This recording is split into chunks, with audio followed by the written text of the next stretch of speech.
আসসালামু আলাইকুম রহমতুল্লাহি ওয়া বারাকাতুহু। সম্মানিত দিনদার মুসলিম ভাইয়েরা, আশা করি আপনারা সকলে ভালো আছেন। আমি একটি বিষয় নিয়ে আলোচনা করতেছি, সেটি হলো ঈমান। দেখুন, ঈমান আমাদের সবচেয়ে গুরুত্বপূর্ণ বিষয়। একটি লোক যদি ঈমান আনে, সে আগে চিন্তা করতে হবে সে কিসের উপরে ঈমান এনেছে। একটা লোক ঈমান আনলে তাকে আগে চিন্তা করতে হবে সে কি বলতেছে, কিসের উপরে বিশ্বাস স্থাপন করে ঈমানদার হয়েছে। এর মানে হলো সে ঈমান আনার আগে ঈমানের জ্ঞান অর্জন করতে হবে। আর এই ঈমানের জ্ঞান অর্জন করা সবচেয়ে বড় ফরজ, জ্ঞান অর্জন করা।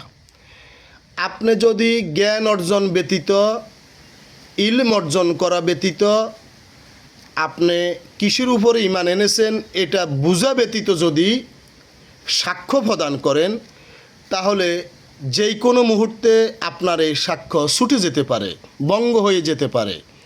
তাই আমাদেরকে ঈমান আনার আগে ঈমান কি, আমি কি অস্বীকার করলাম, কি স্বীকার করে নিলাম, এটা আমাকে আগে বুঝতে হবে।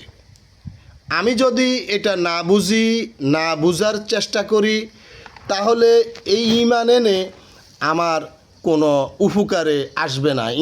এই ঈমান আমার কোনো উপকারে আসবে না।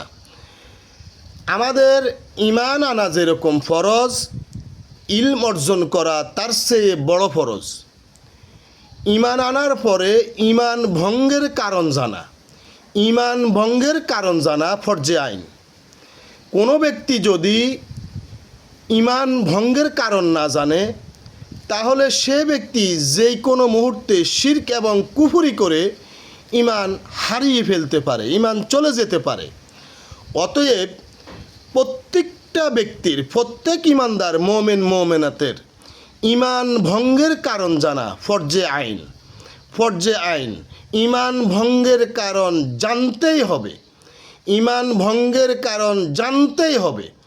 যে ব্যক্তি ঈমান ভঙ্গের কারণ জানে না, সে মুসলিম থাকতে পারে না। কারণ একটি ব্যক্তি যে অজু ভঙ্গের কারণ জানে, সে বলতে পারবে তার অজু আছে না গেছে। কিন্তু একটি ব্যক্তি যদি অজু ভঙ্গের কারণ না জানে, সে কখনোই বলতে পারবে না তার অজু আছে না গেছে। কারণ অজুতে হাত ধোয়, পা ধোয়, মুখ ধোয়, কুলি করে, নাকে পানি দেয়, সেরমোসো করে, কিন্তু বায়ুফক্ত পরিষ্কার করে না, ধোয় না।